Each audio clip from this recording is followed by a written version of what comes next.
Far Cry 5 was a beautiful game when it launched back in 2018. The title portrayed a sprawling open world set in the American countryside, with impressive foliage rendering, vast draw distances, and detailed texture work. It was a big step up from prior games, ditching 7th gen consoles and packing excellent support for the PS4 Pro and Xbox One X. To commemorate the game's 5-year anniversary, publisher Ubisoft has released an update that unlocks the full potential of the old code on current-gen consoles, by unlocking the framerate and allowing the game to reach 60 frames per second.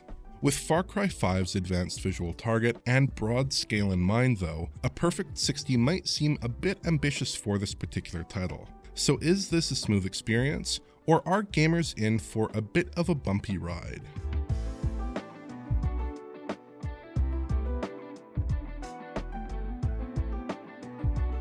As with all backwards compatible patching efforts, it's important to set your expectations correctly. Far Cry 5 on current-gen machines isn't a full port of the game to current-gen consoles. It's just a patch, with not too much impact on the game experience beyond the performance enhancement. This isn't a bad thing necessarily, but it's more in line with prior Ubisoft game updates, like the Assassin's Creed Origins 60 FPS patch, than it would be with a properly rebuilt current-gen version. But that's not really a bad thing at all, because Far Cry 5 is still a visually impressive title. Dense foliage blankets the game's forested areas with detailed greenery and excellent shading.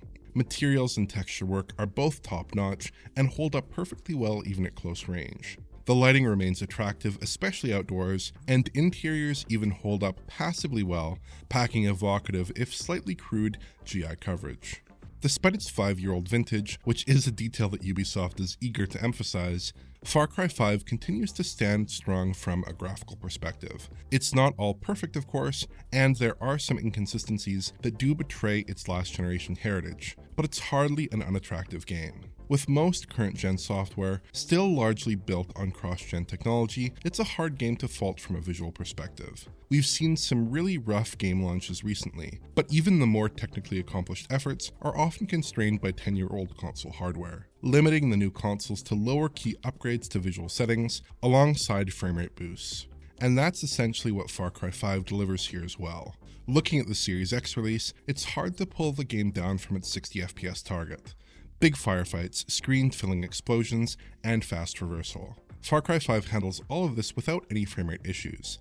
It's a perfectly fluid experience with just a few exceptions. Firstly, during firefights, it does seem possible to induce a framerate dip, though they are quite rare. I encountered some very minor dips in a couple of moments for some reason or another. It's not totally clear why these occur, because there's no indication that the game is under particularly heavy load in these instances, but it is worth noting. Secondly, there is an early mission where you drive an armored truck, which for some reason does induce framerate drops. These are relatively minor dips, though they are accompanied by screen tearing, essentially trading ugly-looking tearing artifacts for smoother moment-to-moment gameplay. It's very noticeable, but it doesn't seem to affect the game outside of this particular mission from what I can tell, though it's possible it could pop up in other vehicle-centric missions. Thirdly, I did notice a bizarre bug on Series X at one point. For about a minute, the game's framerate completely collapsed, diving into the 20s and 30s with wildly inconsistent frame times and constant tearing. This popped up without any clear trigger, but it did resolve without the need for any sort of restart after a short period. Finally, Far Cry 5's pre-rendered cinematics, which are a mix of game engine and CG footage,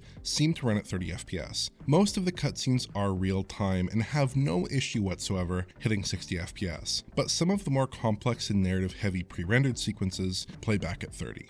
Series S is essentially a perfect mirror of the X. The minor dips in combat return, as do the framerate and tearing issues with the armored truck sequence. I wasn't able to replicate the performance collapse in the S, but outside of that it is much the same. A very good 60 FPS lock with some minor issues at times. PS5 fares better than either Microsoft machine, with a perfect lock to 60 FPS during gameplay. The cutscenes still run at 30 FPS, but everything else, including the demanding truck mission, hits 60 without issue. There's really no performance issues whatsoever. So all current-gen consoles essentially deliver Far Cry 5 at a solid 60 frames per second, and that's a pretty satisfying improvement. The last-gen console versions always felt a little bit choppy to me, with the 30 FPS update compromising the basic feel of combat and traversal. If you looked very closely, there was a slight motion blur treatment, but the game didn't feel especially fluid. At 60 FPS, the game packs so much more temporal detail, and the gunplay finally feels similar to its higher framerate shooter contemporaries. On the surface, it doesn't seem like a huge change, but the moment-to-moment action feels much more smooth.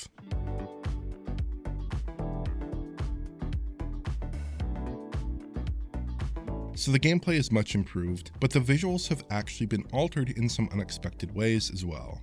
Now, Series X does seem more or less identical to the One X release. We're still looking at a full 4K resolution here, with the same visual settings as its last-gen counterpart. This is to be expected, because the Series X version is basically running tweaked One X code, so it follows that everything outside of framerate should be unchanged. PS5 also looks basically identical to the PS4 Pro. It runs at roughly 1620p, just like the Pro, with very little to distinguish the two platforms from a visual perspective. But they don't really look like 1620p. They have the sharper resolve that would be characteristic of a native 4K image. And when we bring in the Series X version, the two current-gen machines make for a surprisingly close match, with very similar image quality. I suspect that a form of temporal upsampling has been added to the game since release, which would explain this discrepancy.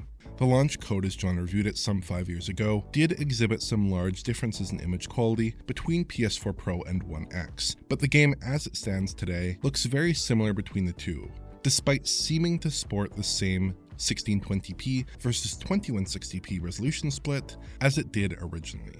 Series S is a bit stranger still. Relative to the Xbox One code, the Series S looks substantially sharper, more detailed, and more coherent in motion. Pixel counts reveal that Series S comes in at something around the 1920 by 1080 resolution, which is quite a bit higher than the 1440 by 1080 resolution that was featured on the Xbox One. So essentially, both Series X and PS5 hew closely to their last-gen counterparts, although the actual difference in resolved detail between the two machines is minimal, while Series S sports a real resolution increase over the One S. It's hard to get truly precise figures here, or to rule out dynamic resolution, as the game's always enabled motion blur and depth of field strictly limit the circumstances in which you can pull out a decent resolution count, but that's how it appears. Both PS5 and Series X look sharp and clean, while Series S is a step down, but still looks perfectly reasonable considering the hardware.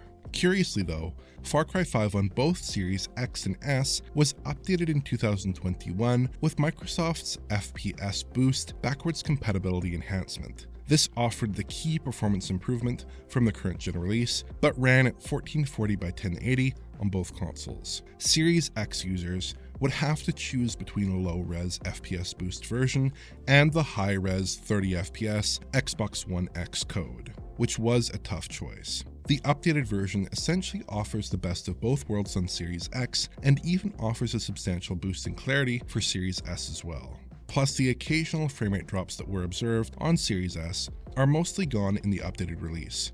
Ubisoft's patch is essentially a win on all counts here.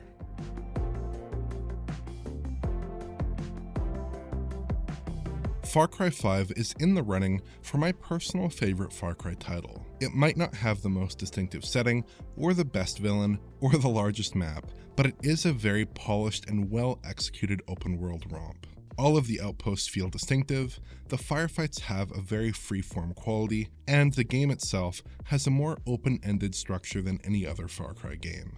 The excellent visuals help as well, of course. While the American backwoods don't have the same broad scope or variety as a game like Far Cry 6, Ubisoft Montreal really nailed every aspect of the visual presentation. Foliage in particular looks quite realistic, a byproduct of careful artistry combined with then new techniques like screen space shadows. It also helps that this update puts the game roughly on par with most recent cross-gen games, delivering the high resolutions and 60 FPS updates that typify cross-gen efforts at the moment. And the game arrives in perfectly polished form without any really glaring visual or technical issues, unlike a bunch of current-gen games that we've taken a look at recently. Far Cry 5 may not be pushing technical boundaries as of 2023, but its level of polish and consistency shouldn't be taken for granted. So while Far Cry 5's update has limited scope, the improvements are obvious and give the game a much appreciated boost to fluidity. This is an excellent time to explore one of the most true-to-life open worlds in video games. If you enjoyed this video, please like, subscribe, and press the bell for YouTube notifications. Check out the Patreon at digitalfoundry.net for exclusive and early access content. And to get in touch, just use Twitter. Thanks for watching.